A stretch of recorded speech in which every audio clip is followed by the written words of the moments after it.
महाराष्ट्राचे उपमुख्यमंत्री एकनाथ शिंदे यांनी 164 लोकांना आणायची व्यवस्था एक खासगी विमान पाठवून केली। म्हणजे जे काही पेपरमध्ये वाचतोय त्याच्यात आम्हाला असं दिसतंय की ते त्यांच्या वतीने केलंय। जर एखादा उपमुख्यमंत्री घेऊन स्वतःची जर ताकद लावून 164 लोकांना आणवत असेल तर मुख्यमंत्र्यांनी त्याच्या पुढे एक दोन पावलं असायला पाहिजे। हे देखील सत्य आहे की आमचे उपमुख्यमंत्री यांनी या ठिकाणी स्वतः त्यांच्या पक्षाच्या वतीने ती व्यवस्था केली होती। हे सगळं वातावरण अतिशय दिवसेदिवस खराब होत चाललंय। बाहेर जे अडकलेत लोक त्यांच्या मनामध्ये संभ्रम आहे, त्यांचे नातेवाईक इथे आहेत, त्यांना कळत नाही आहे की नेमकं आहे। अशात महाराष्ट्र शासनाने आपली भूमिका काहीतरी प्रसिद्ध करायला पाहिजे की बाबा आम्ही ही हेल्पलाईन चालू केलेली आहे किंवा आम्ही आणतोय। कारण पेपरमध्ये ज्या बातम्या येत आहेत त्याच्यामध्ये काल महाराष्ट्राचे उपमुख्यमंत्री एकनाथ शिंदे यांनी 164 लोकांना आणायची व्यवस्था एक खासगी विमान पाठवून केली अशी बातमी आम्ही ऐकली आहे। आता ही महाराष्ट्र शासनाच्या वतीने आहे का त्यांच्या वतीने आहे? म्हणजे जे काही पेपरमध्ये वाचतोय त्याच्यात आम्हाला असं दिसतंय की ते त्यांच्या वतीने केलंय। अभिनंदन आहे, चांगली गोष्ट केली की त्यांनी स्वतः पुढाकार घेऊन जर एखादा उपमुख्यमंत्री घेऊन स्वतःची जर ताकद लावून 164 लोकांना आणवत असेल तर मुख्यमंत्र्यांनी त्याच्या पुढे एक दोन पावलं असायला पाहिजे। तर मुख्यमंत्र्यांची अजून भूमिका झालेली नाही आहे की महाराष्ट्र शासन काय करणार आहे। तर याच्या बाबतीमध्ये प्रचंड मोठा एक संभ्रम आहे। तर आता मुख्यमंत्री अनासे सभागृहात आहेत, सभागृहात महाराष्ट्र शासनाची भूमिका आणि त्यांनी जरी वैयक्तिक आणले तरी त्यांचं देखील अभिनंदन आहे। माननीय मुख्यमंत्री, मला वाटतं एकच विषय कंटेनर आपण प्रवाशांचा म्हणतोय, पण शेतकऱ्यांचा माल जो चाललेला एक्सपोर्ट तो अडकून पडलेला आहे। 1200 कंटेनर आहे, त्यामध्ये द्राक्ष वगैरे सगळी, केळी वगैरे सगळी, त्याचा सुद्धा विचार करावा लागेल। जर तिथं जाणार नसतील तर ते कंटेनर कृषी मंत्री आहेत, पणन मंत्री येत आहेत, मुख्यमंत्री आहेत, शेतकऱ्यांचं अतोनात नुकसान होईल, याचा सुद्धा विचार करणं गरजेचं आहे। त्याचा सुद्धा सरकारने निर्णय घेऊन ते कंटेनर परत दुसरीकडे करण्याच्या बाबतीत निर्णय घ्यावा। माननीय मुख्यमंत्री। सभापती महोदय, हा जो काही हे युद्ध सुरू झालं ते युद्ध सुरू झाल्यानंतर एअर स्पेस बंद झाल्याबरोबर विशेषतः जे भारतीय पर्यटक किंवा वेगवेगळ्या व्यवसाय करता तिकडे गेलेले लोक आहेत, जे तिथले रेसिडेंट नाही आहेत, जे भारतात परत यायचं आहे, त्या लोकांचं मेसेजेस आपल्याला यायला लागले। आपण तात्काळ केंद्र सरकारच्या जी परराष्ट्र मंत्रालय आहे त्याच्याशी संपर्क केला। त्यांनी एम्बसीला सगळीकडे ॲक्टिवेट केलं, सगळ्यांना एम्बसीशी संपर्क साधायला सांगितला।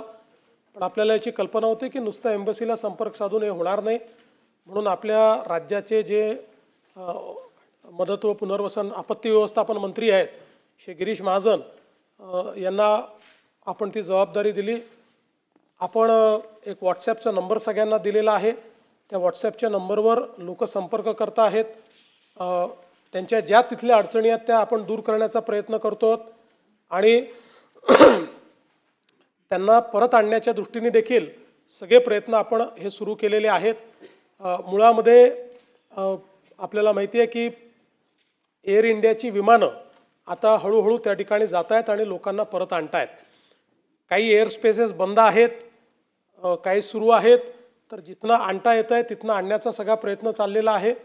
विशेषतः कुवेतमध्ये हा प्रश्न निर्माण झाला होता की आपले जे ट्रान्झिटचे पॅसेंजर्स आहेत कुवेतमध्ये, त्यांच्या जो विजा नसल्यामुळे त्यांना अडचणी होत्या, पण तिथेही आपल्या एम्बसीनी प्रयत्न करून त्यांना आता एका ठिकाणी थांबवलेलं आहे किंवा एअरलाईननीच थांबवलं होतं, पण त्यांना अडचण येणार नाही अशा पद्धतीनं तो प्रयत्न देखील आपल्या वतीनं करण्यात आलेला आहे। विशेषतः जे काही वेगवेगळे आपले त्या ठिकाणचे मंडळ आहेत, मराठी मंडळं वगैरे, यांना देखील आपण ॲक्टिवेट केलेलं आहे। त्यांच्याही माध्यमातनं जे काही आपले तिथले लोक आहेत त्यांना आपण मदत करतो आहे, त्यांच्याशी संपर्कात आहोत।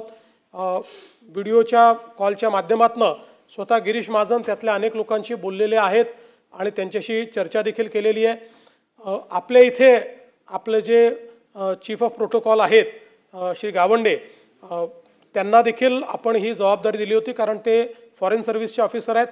त्यांनी त्या ठिकाणी विशेषतः आपल्या एम्बसीची बैठक घेऊन आणि ज्या काही SOPs आहेत त्या SOPs तिथले जे आपले नागरिक आहेत त्यांना त्या दिलेल्या आहेत त्या आपल्या माझ्या ट्विटरवरनं माझ्या एक्सवरनं मी त्या पोस्ट केलेल्या आहेत, त्या आपण पाहू शकता. दोनदा आपण सगळ्या पद्धतीनं काय काय लोकांनी करायचं आहे किंवा काय करू नये या गोष्टी देखील त्यांच्यापर्यंत पोहोचवलेल्या आहेत. आणि आपण जे सांगितलं ते देखील सत्य आहे की आमचे उपमुख्यमंत्री यांनी या ठिकाणी स्वतः त्यांच्या पक्षाच्या वतीनं ती व्यवस्था केली होती आणि लोकांना त्यांनी त्या ठिकाणून परत आणणं ही अतिशय स्तुत्य अशा प्रकारचं हा उपक्रम आहे. राज्य सरकारने केंद्र सरकारशी चर्चा करून ही भूमिका मांडली होती की राज्य सरकार जे काही महाराष्ट्रातले लोक तिथे आहेत त्यांना आणण्याकरता व्यवस्था करू इच्छिते, परंतु केंद्र सरकारने त्या संदर्भात हे सांगितलं आहे की सगळी राज्य अशी प्रयत्न करतील तर त्या ठिकाणी किऑस तयार होईल आणि आत्ता एअर स्पेस सुरक्षित नाही आहे, त्यामुळे स्टेट कॅरियर्स जे आहेत भारताचे तेच त्या संदर्भातली जी वाहतूक आहे ती सुरक्षिततेनं करू शकतील आणि म्हणून तशा प्रकारची व्यवस्था आम्ही करतो आहोत. त्यांनी हे देखील सांगितलं की काही ज्या एअरलाईन्स आहेत त्या एअरलाईन्सची आता काही विमानं उपलब्ध होत आहेत, काही विमानं आपले एअर इंडियाची त्या ठिकाणी जात आहेत, त्यामुळे ती जी काही इव्हॅक्युएशनची प्रोसेस आहे ती केंद्र सरकारच्या अखत्यारीतच त्या ठिकाणी झाली पाहिजे. अन्यथा म्हणजे समजा असुरक्षित एअरस्पेसमध्ये एखादं विमान गेलं तर आपल्याला समजू शकतो आपण की त्या ठिकाणी काय होऊ शकतं. आणि म्हणून त्यांनी राज्य सरकारला हे ॲडवाईस केलं आहे की तुम्ही जे काय आहे ते हे केंद्र सरकारला करू द्या, हे राज्य सरकारने करू नये, म्हणून आपण त्याच्यामध्ये पुढे जात नाही. तर राज्य सरकारची त्या संदर्भातली सगळी तयारी आहे, पण केंद्र सरकारने आता त्याची सुरुवात केलेली आहे आणि मला अपेक्षा आहे की पुढच्या 2-3 दिवसामध्ये हे सगळं इज आउट होईल आणि जी काही आपली मंडळी आहेत ती येऊ शकतील. तोपर्यंत त्यांच्या ज्या काही व्यवस्था लागतील आपल्याला, म्हणजे जसं मगाशी तांबेसाहेब म्हणाले तसं आम्हालाही लोकांचे मेसेजेस येतात, मंत्र्यांनाही येतात, आमदारांना येतात, ते माझ्याकडे फॉरवर्ड करतात, लगेच आपण MEAलाही कळवतो आणि आपल्या हेल्पलाईनच्या माध्यमातूनही त्यांना जी मदत पाहिजे ती मदत करण्याचा प्रयत्न करतो.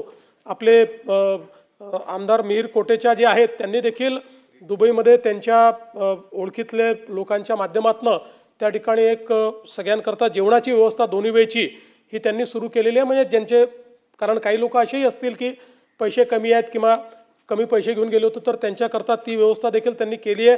तिथे ती पब्लिसाईज केली आहे, तिथे लोक जाऊन जेवण देखील करतायत.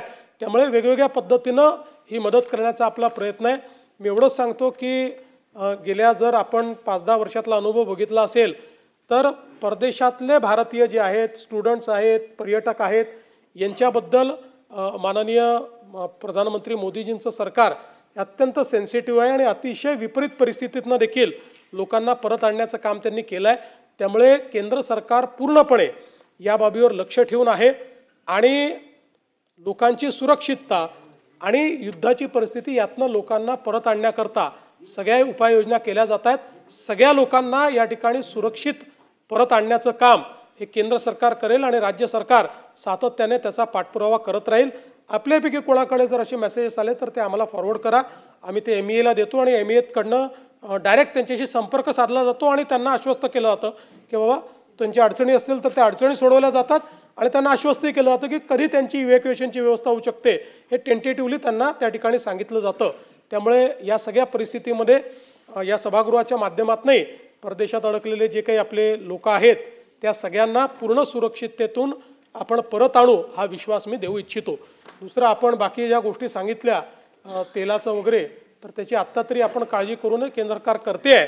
आजच सकाळी देशाच्या मंत्र्यांनी सांगितलं आहे की जवळपास 2 महिन्याचा स्टॉक हा भारताकडे आहे, त्याच्यामुळे लगेच काही किमती वाढतील वगैरे नाही. पण एक मुद्दा जो शशिकांतजी आपण मांडला तो महत्त्वाचा आहे की आता जो काही आपला माल परदेशात एक्सपोर्ट होत होता, शेतमाल, तो अडकल्याचं त्या ठिकाणी सगळ्या बातम्या येऊन राहिल्या आहेत. मी स्वतःही त्या बातम्या बघितल्या. त्यात काय इंटरव्हेन्शन करता येईल जरूर याचा विचार आपण करू.